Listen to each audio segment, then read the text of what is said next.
Time now for your forewarned weather with Chief Meteorologist Alana Brophy. Okay, sticking with your weather, Alana, we're one day closer to the weekend, so we want to know what we can expect in the weather world. Sarah, we're basically there in my book. It's Friday Eve and we're going for it. Yeah, we are going to see a quiet close to our work week, but that wasn't the case today. Okay, we have to start with some great video and pictures showing you not just the sunset, but also an incredible rainbow. You're looking at fantastic viewer videos and pictures shared with us from weather at abc4.com. All in all, it was a very interesting day throughout the Beehive State. We had rain in our valleys and snow in our mountains. And as you take a look at some of those totals, I tell you what, big numbers coming through. Record-breaking for several cities.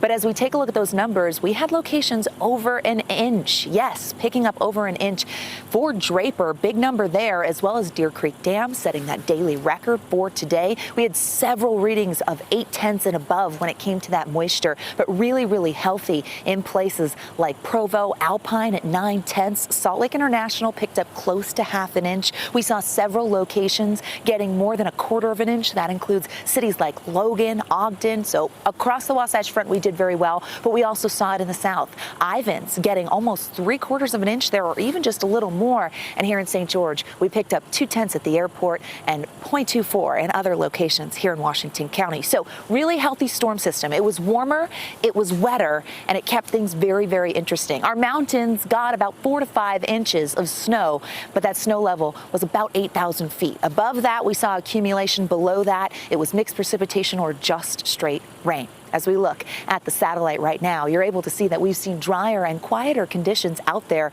and that's going to be the trend as we head into the overnight. Temperatures today topped out in the upper 50s along the Wasatch Front. My goodness, way above average, even with a storm coming through. Usually this time of year, Salt Lake is 50 degrees. We were above that. We saw the 60s, mid-60s in St. George. So mild temperatures coming through. This was a southerly storm. It came from the south. That often means warmer winds ahead of it, and we didn't see temperatures drop too much, so we will stay above average heading into tomorrow.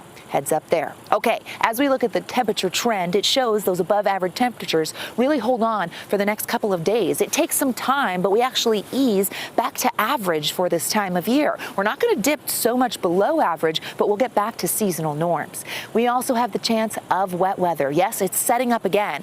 Tomorrow is actually just the calm before our next storm, and we have 2 systems we're keeping an eye on. The long-range futurecast gives you a really good idea of what's happening in the grand picture. That's the reason we're zoomed out here, and you see that upper level cutoff low out in the Pacific, and we're also watching a system coming from the Pacific Northwest. Both of these systems will bring weekend impacts and the potential of wet weather to the Beehive State. As we put them into motion, you're able to see that northwest storm dives in, and it brings potential to northern Utah late Saturday and into Sunday. But that upper level low with that uncertain path coming from the Pacific, well, it looks like it could start impacting us here in the south as early as tomorrow night, right before midnight, and then we will see showery conditions on Saturday for central and southern Utah before we get the 1-2 punch. So it's coming in hot. Here comes that wet weather, and we are going to see those temperatures dropping as we head into Thanksgiving week. As far as snow, well, we love it. We definitely need snow in the high country. It's great for our water basins as well as for our resorts, and this next storm system looks like it could deliver. Right now, accumulation on the model here looks healthy. We'll see what happens, but I don't think we'd hear any complaints in the high country with 6 to 12 inches. We'll see. And as we get closer, we'll knock down and nail down those totals for you. All right, into tonight. Temperatures in the upper 30s. That's where we'll bottom out in Salt Lake. We'll be in the mid 40s down here in St. George. Daytime highs tomorrow running 5 to 8 degrees above average. And we'll see those numbers in the upper 50s for Salt Lake, and down south, we're going to be flirting with 70 degrees. Not because I'm here. St. George doesn't just bring the warmth because I'm visiting, folks. As we look at the next 7 days in Washington County, we see wet weather potential, but then we dry out heading into Thanksgiving week. That's a big deal, considering that's when most people will be be traveling. The Wasatch Front does cool as well. Next 7 days brings in that wet weather for the weekend. I'm not completely sold that we clear that storm system early Monday morning, so I keep that slight chance. The Monday morning commute could be a sneaky, soggy one. We're going to keep a close eye on it, but travelers should be happy. Monday, Tuesday, and Wednesday, high pressure sets up for the Wasatch Front, so your travel plans should not be interrupted. I will say, looking in the long range, the holiday could have a storm coming through. I'm staying on top of it, and I, of course, will keep you posted live from St. George and at the ABC4 studios when we get home. Emily, Sarah, over to you.